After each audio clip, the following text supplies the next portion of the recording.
எல்லாருக்கும் ஹாப்பி பொங்கல்ங்க. கொஞ்சம் லேட் ஆயிட்டு மாட்டு பொங்கல் வந்துட்டுங்க. நான் நேத்து எங்க வீட்டு வாசல்ல போட்ட பானையும் கரும்பும் தாங்க இது. 2மே பானையும் கரும்பும் அப்படின்னு சொல்லிட்டு எங்க வீட்ல சொல்லி நம்ப வச்சுட்டேன். நீங்களும் நம்பிருங்க. எப்பவுமே ஊர்ல வச்சு பொங்கல் வைப்போங்க வெளிய. இந்த வாட்டி ஃபர்ஸ்ட் டைம் கேஸ்ல வைக்கிறோங்க. ஏன்னா இங்க வெளிய வைக்க முடியாது மாடி அப்படிங்கிறதுனால சரி கேஸ்லயே வைக்கலாம் அப்படின்னு சொல்லிட்டு வச்சுட்டோங்க. பக்கத்துல ஸ்பீக்கர் கட்டியிருக்காங்க வீட்டுக்கு பக்கத்துல. அதனால தாங்க நான் வாய்ஸ்க்கு பின்னாடி பேக்ரவுண்ட்ல மியூசிக் கேட்டுட்டே இருக்கு. எல்லா வருஷமும் காய்கறி வெட்டுற வேலையை கொடுத்துருவாங்க. எல்லா காய்கறியும் வெட்டி கொடுத்துட்டு எங்கள் அம்மாவும் குழம்பும் வச்சு முடிச்சிட்டாங்க.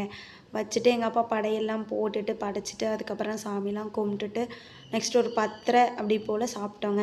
பொங்கல் சாப்பிட்டு முடித்தோடனே வேலை முடிஞ்சிட்டு இல்லைங்க. இதுக்கப்புறம் தாங்க கடைசியாக கரும்பு சாப்பிட்டு தாங்க முடிக்கணும். அதனால கரும்பு சாப்பிட்டு முடிச்சாச்சுங்க. அதுக்கப்புறம் எங்கள் அப்பா வேஷ்டி சட்டெல்லாம் போட்டுட்டு வெளியே போனாங்க. அதுக்கப்புறம் சும்மா அப்படியே டே ஃபுல்லாக டிவி பார்த்துட்டு ஃபோன் பார்த்துட்டு அப்படியே போயிட்டுங்க. ஈவினிங் வந்து 6 மணிக்கு வந்து கோட் படம் போட்டிருந்தாங்க ஜீ தமிழில். அதையும் பார்த்து முடிச்சாச்சுங்க. ஈவினிங் போல் நல்ல மழைங்க. இப்படி தாங்க இந்த பொங்கல் போச்சு. பொங்கலுக்கு போட்ட ப்ரௌனி ஆஃபர் என்னன்னு சொல்லிட்டு அந்த வீடியோவை கீழே டேக் பண்ணுறேன், செக் பண்ணி பாருங்கள்.